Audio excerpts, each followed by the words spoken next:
Hello and welcome. This is Sam from Samtar. You are listening to Void Signal with Brian McLeland.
There we go. Can you hear me now? Oh, yes. There you are. Okay, cool. I just had to switch like audio inputs or whatever. How are you? How are things? Good. How are you? I'm well, thank you. It's been a good couple of weeks actually. Feeling 10 feet tall. So Yay! Oh, that's awesome. yeah, it's been wonderful. You guys are busy getting ready to go out on tour. That's pretty exciting. Like you've seemed very busy from the outside doing that. Yeah, things are definitely we're in like the super busy bee prep mode right now. So Yes, which is very fun. Just lots of stuff. Sure, sure. Yes. Well, one of the things that I did want to kind of talk to you about is that there was an article on the Alice website that you'd written just about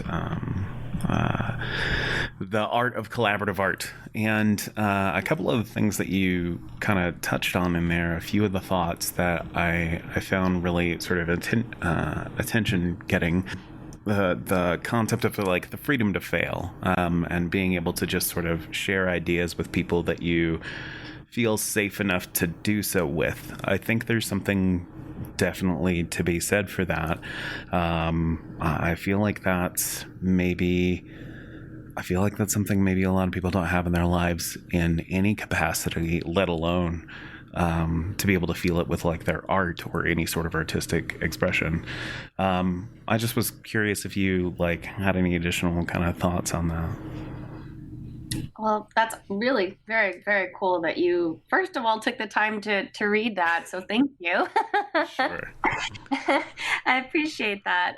You never know when you're, as you know, I'm sure when you put things out, if it'll just fall into the nethers or if it'll resonate with someone. So that's really awesome. Yeah, absolutely. Absolutely. Yeah.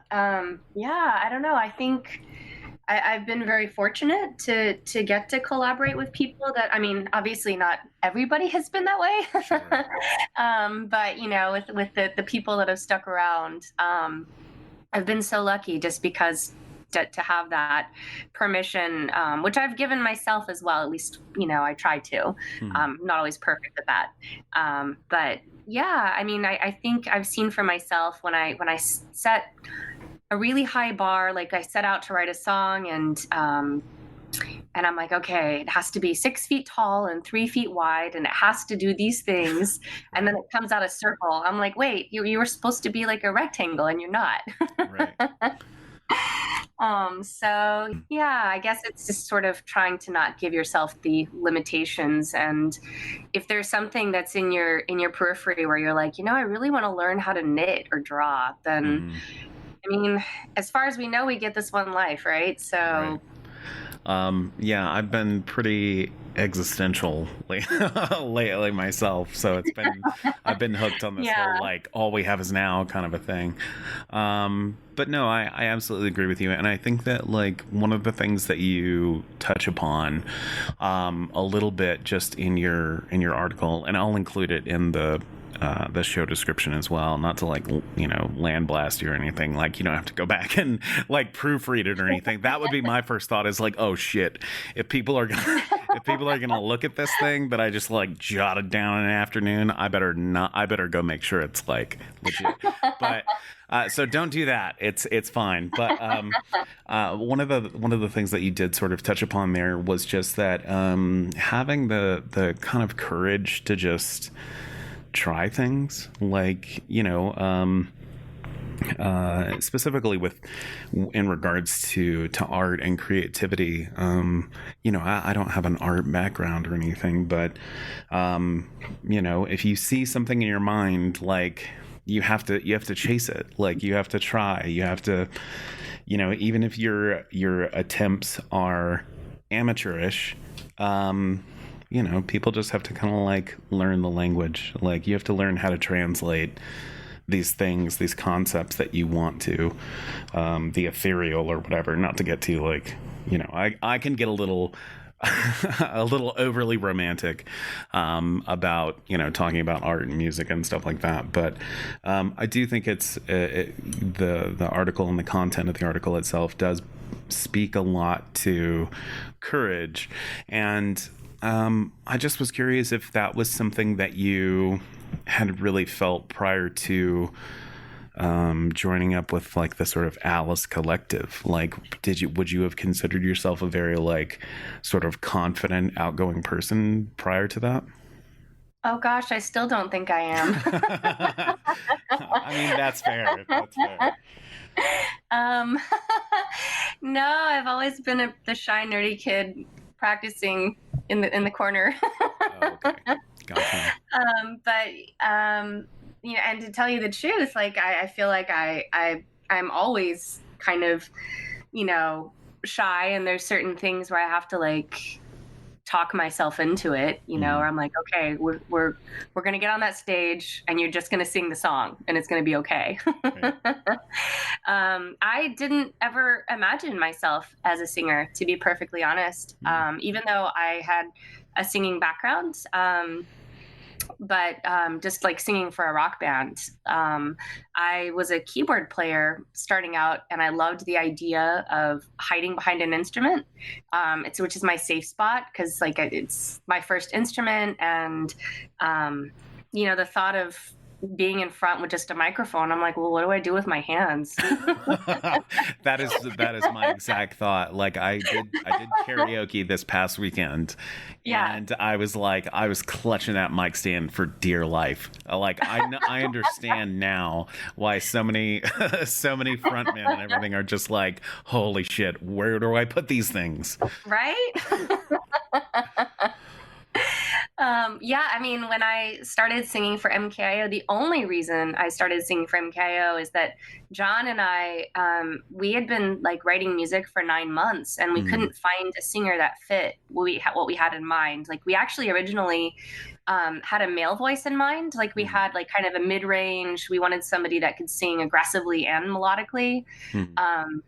We couldn't find anyone. And so John's like, I'm not putting on a headset. So it kind of fell in my lap. Right.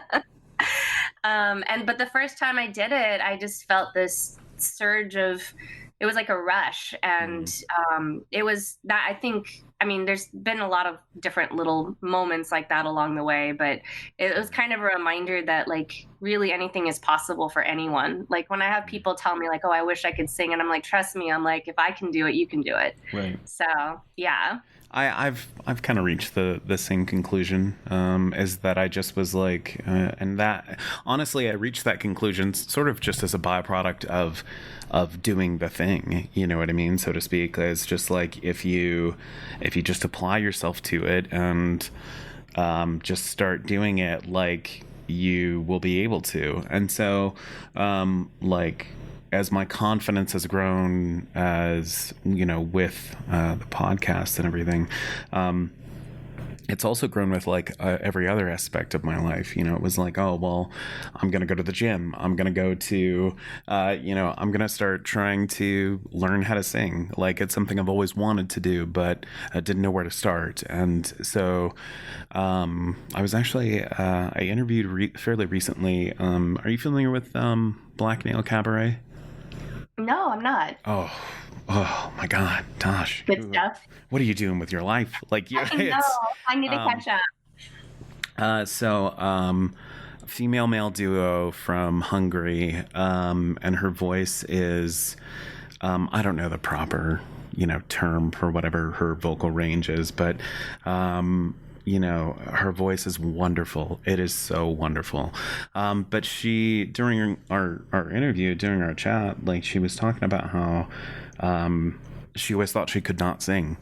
And I found that to be true of like a lot of really talented vocalists that I've talked to, is that they were like, yeah, I always thought that my voice was, garbage, or that I couldn't sing or whatever. So yeah, I definitely understand that. And it's not a matter of like, oh, I can't sing. It's a matter of like, find what you can sing, I guess, and operate within your limitations, I guess. But yeah, absolutely. I think that's really applicable. I mean, to vocals especially, but I'm sure it can span a wide range across the board. But for as a vocalist, I can say that it's really strange the first time you hear your recorded voice, even in a speaking voice, you're like, I sound like that. Right. And the first time I was in a studio, and I heard my voice back, I was like, whoa, okay, that's my voice. And just sort of accepting like what it is, like you're saying, and just embracing like, okay, this is the voice you have. And even though you might want it to sound completely different, to just, embrace what it is, I think it's a really beautiful thing when you eventually do find whatever your voice is. Yeah, absolutely. And I mean, I went through that when I was like, hey, I'm, instead of just doing like print journalism, like I really like talking and running my mouth. So I'm going to start a podcast. Oops, I have to hear my own voice every time I want to work on it. So it was, there was a huge transition period of like, gotta overcome the nausea so I can every time I hear myself speak so that I can, but that sort of, that comes across in the work, I think to a certain degree, not just for, my own sort of anecdotal experience of starting a podcast. I mean, comparing my first recording sessions to now is they are night and day. And similarly, I'm sure that you probably feel the same way, or I would assume, just about your own sort of vocal past. Yeah, absolutely. I really applied myself and studied with as many teachers as I could. I still continue to study, and put myself into places where I can grow as a vocalist. So, but I mean, it's, again, I think goes back to like what your passion is. For yourself, like being really passionate about your podcast and wanting to grow in that sense. Like, I'm sure like it doesn't even feel like work, right? When you put the work in. Yeah, it really doesn't. Not now. It did for a moment, but I don't know. Once you kind of start getting some validation, some acknowledgement, like your perspective on everything changes. The moment that you suddenly don't feel like you're some kind of imposter, that someone acknowledge you as a peer or as someone in your field, it's an amazing feeling, and it can spur all kinds of things. I put probably in the week following going to see Morris Black in San Francisco, I put probably like 60 or 70 hours into Void Signal, because suddenly I was like, okay, this is a thing that is people take seriously. Yeah, that I'm not just some, there were other moments too. I mean, being able to record with like Ilker and Ken Magerman and all kinds of people has been wonderful, but it was different to experience it in the real world. Like I don't know this person, but they know who I am, or they know my work. That was a wild new experience for me, and I hope sincerely that anybody who's creating anything gets to experience that. Oh yeah, landmarks are so beautiful when they happen. For me, actually, one of them was when I got to sing at Disney Hall, and I've seen concerts there, but to actually get to perform a few times doing some classical work, I was like, okay, this is a landmark to me, that I've actually put in enough work that I can be in this position that I can actually perform here. And it is absolutely validating. I love those little milestone markers where you're like, yes, I think I'm on the right path. Maybe not always, but mostly I'm on the right path. Right. Yeah, exactly. And I definitely think that it's like, there's something to be said for those idiosyncrasies, because I've been the person who's on the other side of that, who's like, I'm too nervous, too shy. I can't get over myself enough to be able to walk up to whoever and say, thank you, because I'm worried I'm going to cry or whatever, I mean, like, I was one of those people. I mean, that's kind of what drew me into this music scene. So I understand what it's like to be that person, but man, like, if I really hope people overcome those moments, because it matters a lot. It's such a wonderful, like, human to human connection. I hope more people do it, and more people are able to share those experiences. Absolutely. And I think having people like yourself that continue to spread the good word, so to speak, as a reminder, like, hey, go for it. Right. Go forth and conquer, Yeah. It's a reminder and a validation. And I think the more people that are out there that are saying that, I think I absolutely do believe it's a possible, well, to change, help change the world at least a little bit, one step at a time like that. Right, exactly. I mean, this is what I can do within my realm of control, so I will. Another question that I wanted to sort of I wanted to know just more about you. Like, so I've had you on the show twice now, once with Alice and once with Clint. I've known Clint for years now, and I absolutely love and adore that guy. But just sort of, I don't know, where did you come from? Like, what is Alice your final stop, or is it where you are for the foreseeable future? What does Tash Cox's path look like forward? Wow, some really big, awesome questions. Yeah, hope you're ready. I love it. I'd much rather dive into the deep end right away. Okay. So first, let's go. Alice is like a dream band for me. As is System Sin, to be honest. It's their dream projects. Right. Like, I've actually always loved like the tone that Clint produces in his voice, his songwriting. I mean, he has such a beautiful voice. Absolutely. I'm when I grow up, I'm gonna be in System Sin. Like, I'm. Yes. It's no, but I get you absolutely. I love it. I love his work.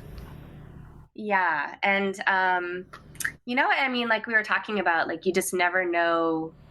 I think you never really fully know what you're capable of. I mean, which is kind of a beautiful thing, right? Like, right.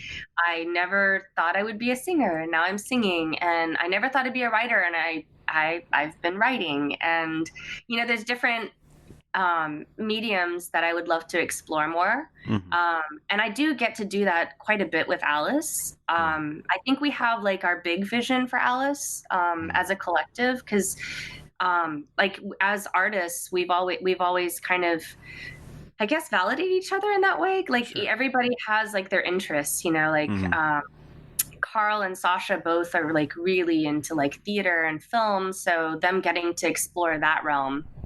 I'd love to expand like Alice Studios and, create animations and series and do things like that, and create homes for our different artists that we get to work with.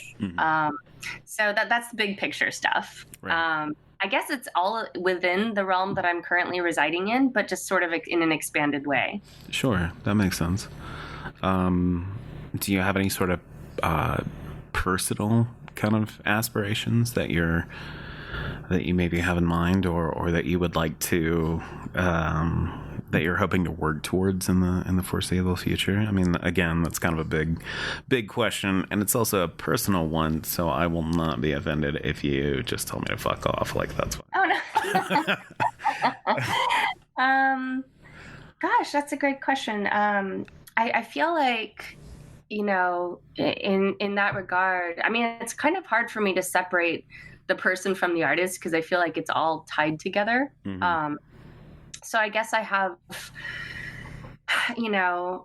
my goals in terms of what I would like to be able to create. Like, I've been working on my second installment of my children's book series that I've been writing. I had no idea. So that's in the works. And I had done such a thing. Oh, yes. I'll have to send you my little fear. Okay. Well, I mean, we can pump the brakes on your other answer. I want to hear about this children's book. Like, what? What? Like, what? So you've written one already? Is that right? Yeah. I've written one already, okay. And it's a series where I want to be able to help, I guess, people or children specifically relate to their emotions, because sometimes I think even as adults, like, it's hard to name your emotions. Like, we can feel the sensations of them, but to actually be like, here's this thing, and to try to like at least make it into something that's relatable, to name it a little bit better, right. And to help deal with it a little bit better, so it's not such a scary thing. So yeah, and writing for me is really intense because like I really deep dive with it. But yeah, the first one is about fear. Um, and that particular one, there's a little boy who sees the shadow of fear, and it's the actual shadow that's really scary. But when you actually see fear, he's actually a really cute little devil creature, Right. Who's adorable. Sure. But it's in befriending his fear that he becomes fearless, or with fear. It's with fear that he becomes courageous, I should say. Gotcha. So yeah, there's that. That one is done, and I've been working with this really amazing illustrator. Her name is Nicole Renee Bouffard. She's also a singer, and Scott's been working with her, helping her to produce some of her music. So we all kind of live in a small world together. Sure. So yeah, but there's that, and so I'm writing the second book to follow that up. Gotcha. Yeah. What I mean, that's beautiful. It's such a wonderful topic. I'm so glad that you're doing that. But what prompted you to do so? Like, what gave you the idea that was a thing that children needed? I mean, obviously they do, and I absolutely believe that. I mean, this is something that, like you said, even as adults, and we're never public education, and even to a larger extent, our families and our society, like, people don't tell you what this stuff means. There's no handbook of like, when you feel this way, it means this. Maybe, here are some solutions. Here are some things you could use, use that emotion for, or possible solutions to feel better. No one ever tells you any of that. So I think that in particular, this aspect is important. I would hope that more people read it. But what convinced you it was something that was worth your time? Gosh, when you were saying that, I was thinking how much easier life would be if we only got that manual, right? Right? Oh my God. Turn to page 73 and you will find your answer here. Right. These are all the different versions of sadness. Like, oh, it's that one. Oh. I think that perhaps a lot of my ideas happen in random places. In this one, it was a hike. I saw a shadow, and I thought about how it's the shadow of things that it's a different perception when we see the shadow of something versus the reality of the thing itself. And I was, thinking about that, how it related to me, and how I've related to my own fear. I think in a lot of my writing, whether it's my lyrical writing or whatever, it really comes from my own personal story. And so I think for me, it was a way of helping me understand my own fear, right. But also from my inner child perspective, right. Like what I would have told myself as a kid, or I wish someone had told me as a kid. Sure. And also in interacting with friends and loved ones' children, and hearing their perspective of their own emotions and how they express things. I was like, I think this could possibly be of benefit. And it's wonderful when I hear parents tell me that they've read my story to their kids, and I love that. Like, I'm like, well, hopefully it's helpful, Yeah.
Absolutely.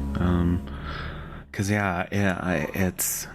is the unknown, right? I mean, that's sort of what it boils down to, not just in like, I mean, even as an adult, we may not be afraid of shadows in the dark or whatever, but as adults, our fears are predicated on, making decisions within our own lives. Should I change jobs? Should I move? Should I try and live somewhere else? Should I try and pursue whatever thing I always thought I wanted to do? And it's the fear and that uncertainty that prevents people from making decisions that could be happy or could be bad. I mean, you won't know until you make it, but I think a lot of people end up paralyzed by their fear of making the wrong choice. Man, what a great idea for a book. I love your reasoning, and I'm glad that you've written it. Can I ask what the next one is about? It's about anger. Okay. All right. Yeah. I wrestled. I was like, because there's so many different ones. Sure. To play with, but I feel like anger is kind of an important one to play with right now. I mean, a lot of reasons. I just feel like, in general, I've been encountering a lot of angry people. Sure, yeah. So I guess it's, I feel like it's something that kind of is resonating with the times. Yeah. A lot of misdirected anger at that. Yes. Yeah, for sure. Honestly, from the outside, it sounds like such a simple concept. Like, oh yeah, children's book about emotions, but fear seems like kind of an easy one to tackle. But man, when you said anger, it's like that suddenly, at least to me, as a creative writing minded sort of a person, it suddenly becomes a monumental task. Do you feel maybe a little overwhelmed trying to tackle this kind of a topic? Oh yeah, I'm definitely taking my time with it because, here's the thing: is I think that we're often told not to be angry, and I think that's where it can be very dangerous because there are things absolutely to feel angry about, and I think that anger has its place. I think that the whole, and this is a blanket statement that may change as I continue to write the series, but I think as a whole, like, it's really important to allow the emotions that you have to exist as they are. There's a reason for them, and there's a lot of lessons that we can learn from them. And so I guess it's a hope to help give voice to those things. Because, I think about it from the perspective of a kid who might have really good reasons to be angry and might have been told or even punished for being angry as a kid. And to actually be like, hey, other people out there feel angry, and that's okay. It's okay to have that feeling. Right. But it's what you do with it in the aftermath that's important. Right. And I definitely think there's a lot of there's also a tremendous value in just being able to put a name on a thing and be able to say, like, oh, I understand what this is now. Being able to recognize it there's tremendous value in that. Just to be able to, that's something I've experienced in my own life, to just suddenly, be on the precipice of, like, being furious and being just overwhelmed by my emotions, and just having, a moment of clairvoyance to just say, like, why am I so upset? Why has this affected me in this way or so deeply? Wow, I think that's great. I'm really excited to read it. I didn't mean to detour down this path away from, like, your other answer, but oh, not at all. I love this detour. But as for the other question, I think we were just sort of talking about what you wanted to accomplish personally. So you've written a book already, and you're working on a second one. What else? Is there anything else that you kind of have in mind? Well, so it's as you were talking about the word, or saying the word accomplishment. It's funny because I think about accomplishment in a different way than I used to when I was a kid.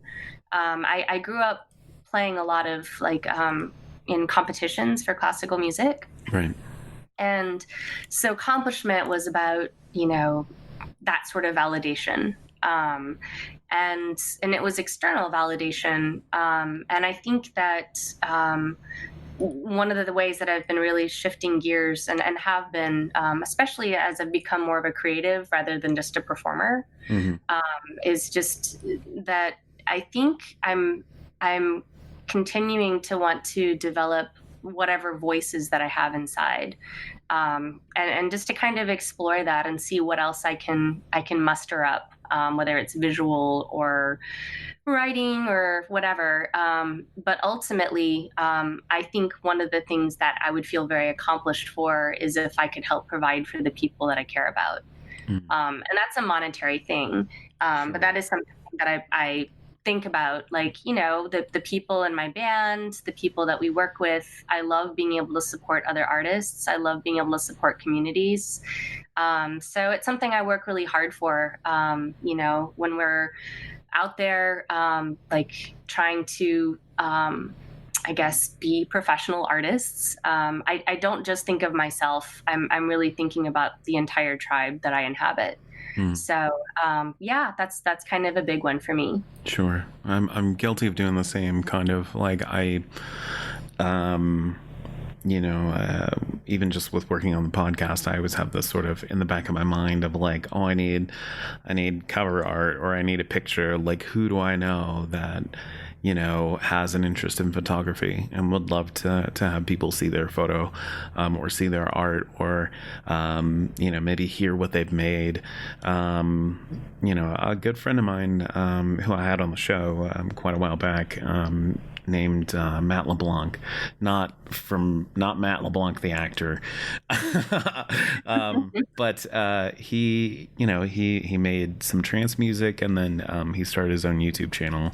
And when I was putting together like the year one anniversary playlist or whatever, he's like, why are you putting me on there, like, amongst all these other artists? And I'm like, well, because there's nobody's better than anybody else. Like, it's I feel this compulsion to, I want to include everybody, and like you said, like, there's a part of me that's like, as much as I understand the need for me to go, like, hey, buy some Void Signal merchandise and shit. Like, as much as there's a need for me to do that, there's a part of me that always, like, I don't feel 100% comfortable doing it, because, like, especially if it's like close to like a Bandcamp Friday, I tend to encourage people to be like, oh man, go pick up the newest track from this person, or check out this playlist and see if you find something that catches your interest, because these artists are hardworking and they're doing something special, and they merit your money, they merit your time. And so it's kind of the same situation of just like, I don't know, wanting to elevate everybody who is wanting to make art and believe in a positive tomorrow, I guess. Yeah, absolutely. And to shine that mirror on you as well, like what you're doing, and the hard work that you put in and the love that you put into it absolutely should also be compensated, because I feel like that continues to perpetuate something very positive. So that's awesome that you support artists, but you are included in that too. Well, thank you. I appreciate that. That was something that I had never really considered or thought about until, I recently redesigned like the Void Signal logo or whatever, and I was like so proud of how it came out. And I ordered like business cards, and I like whipped one out to give to somebody like this past weekend, and they were just like, holy shit, this is awesome. Like, what, this logo is so cool. Do you have stickers? And I was like, holy shit, I've never had that reaction to like something I made. So, I don't know. I'm starting to kind of feel like maybe there's an artist lurking in there that's coming out somewhere, I guess. But yeah, thank you. I do appreciate that. I do appreciate your kindness. Your words are not lost on me. But don't make me cry on my own podcast. That's going to be embarrassing for everybody.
follow you down.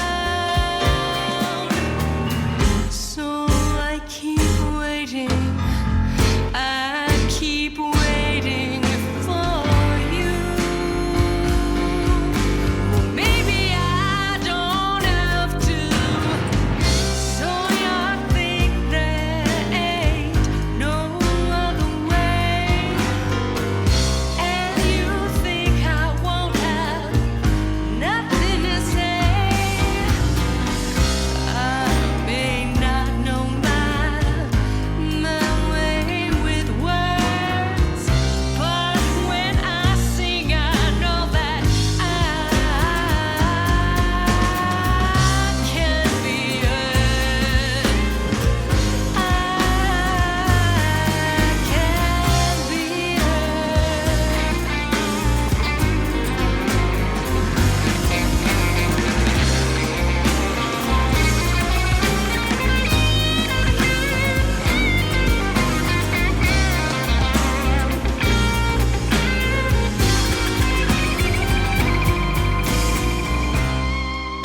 You are what you make of me.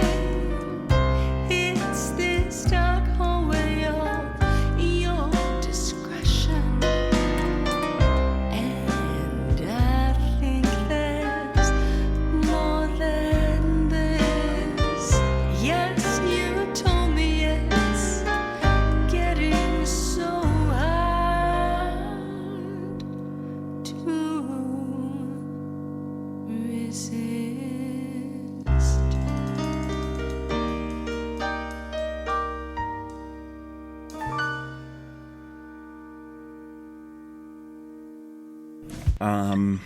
Well, I don't want to keep you too long. I know you said you were practicing, but well, what are some things that you're enjoying right now? I mean, obviously, you're enjoying getting ready for tour and working with your bandmates and everything, but what have there been any books or anything that has or music that's really stood out to you lately? Well, when I'm in prep mode, unfortunately, I kind of live a more sequestered life. Sure. But if there are any books that you could suggest that maybe I could read on the road, that would certainly be appreciated. I loved your suggestions last time. Oh, thank you. Yeah, I was so glad. I was so honored and thrilled when you said that you had gotten it. I adore that book. I can't recommend it enough to so many people because I feel like it does sort of fall into that category of like sort of what you're doing, sort of what you're pursuing with your own writing and your own work of just like there's no manual for this. And I feel like that book in particular uses very sort of simple rhetorical devices to sort of address so many doubts and fears that are very particular to the human condition. And it's so effective in delivery. I love that. I love that book a lot. But as far as like other recommendations, I've been reading a book actually. Buddy of mine here in Reno, Corey Elliott. What a wonderful person he is. I hope that at some point in the future that you get to meet him because he's just like one of those people who. They're just like a bright light of a person. They just like they light up a room. You're happy to see them every time, and they're happy to see you every time they see you.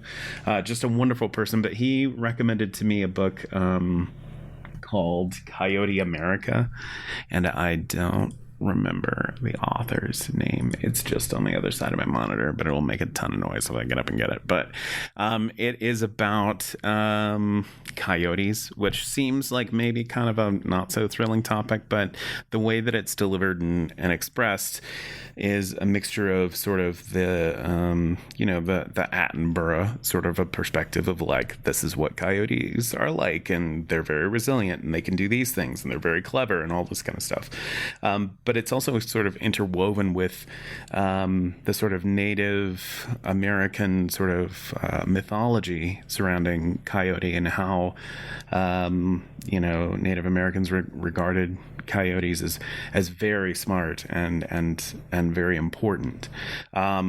and it kind of talks about how they're also like an invasive species, and just really interesting animals. Like we have a ton of coyotes here in Nevada. And I'm sure you have them in LA. But I mean, like I hear them every night. I can step on my porch, and my chihuahuas are always like very thrilled to like, you know, listen and be like, oh my God, what is that? Like they're very excited about it. But, you know, I get to hear coyotes every single night. And I just feel like if you're, I don't know, people should take an interest in where they are.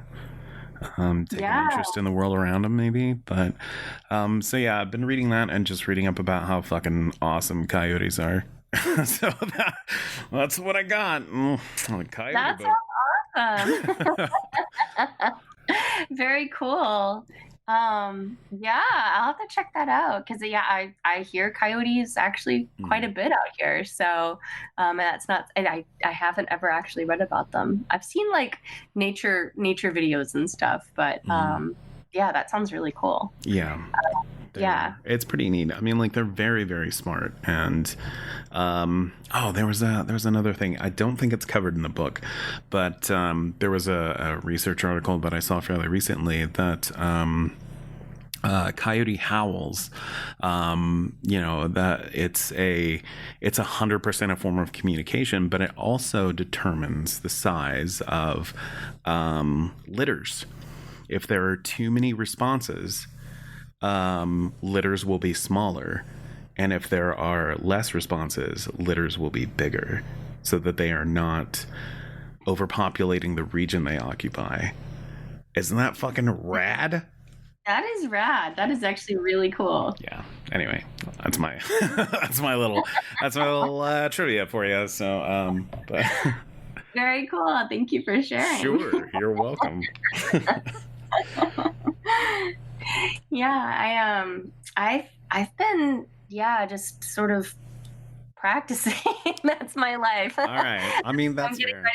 I'm getting ready for 2 classical concerts prior to the tour. Mm-hmm. So there's that, and then there's also my System Sin set and the Alice set. So Right. it's been a lot of practicing and booking. I'm getting ready for our fall tour in October and November. So Yeah. there's a lot of putting that together. Well, aside from that, you've just been practicing. What is there something that you're looking forward to after this next like little mini tour is over? Like, is there a particular moment that you are looking forward to where you get to just like sort of like drop your bags and, I don't know, flop on the floor or the bed or whatever, and just be like, oh fuck? Like, are there any other moments like that where you're just sort of looking forward to any Like milestones? the Oblivion moment? Yes. Yeah. Yes, definitely looking forward to the Oblivion moment. I will say that I've been driving past a really interesting looking exhibit in Pasadena. Mm. It's at the Norton Simon Museum, and it's called Alternate Realities. Mm-hmm. So I've been like the kid in the window, like, what's that? That Right. looks cool. And it's showing till August, so I'll definitely be able to catch that once the tour and stuff is over, in between the next round of touring. So That sounds cool. I mean, yeah, I'm looking forward to that, and some reading and catching up on various series that I'm hearing really good things about. So yeah. The thing I discovered here in Reno not long ago that I didn't go in and see, but it's sort of a similar sort of a situation of like, I saw it and I made a mental note of like, I need to check that out or whatever.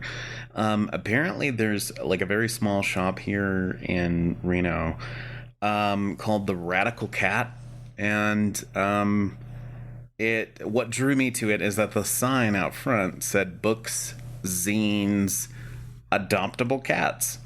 And I was like, that's an interesting combination of things. And they have this wonderful signage, this wonderful like logo of like a cat on top of books and stuff. But I just have not had the opportunity to go in and see what it's all about. But I was like, what a wonderful idea for a small business. I'm so into it. Oh my gosh, that sounds amazing. Okay, so like when our show in Reno happens, A, we have to check out this burrito shop that you've been telling us about, and Yes. B, we need to check out this kitty shop because I'm sold. Yeah. Books and kitties, yes. Right. Right. Like it's a wonderland, truly. And they're adoptable. You could go home with like 3 books and a cat. I mean, that's a good deal. Where That else, is a good deal. where else can you do that? I mean, not Walmart. All right. Well, True. well, I don't want to keep you too long, but so I will go ahead and let you go and get back to practicing or whatever you're going to do. But thank you so much for taking the time to have a chat and come on the show.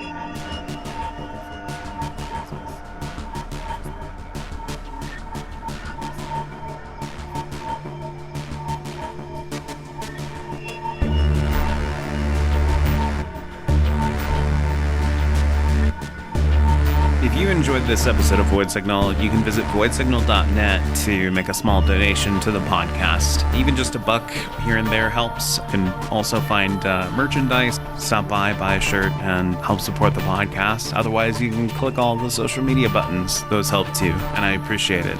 Thanks so much, and take care.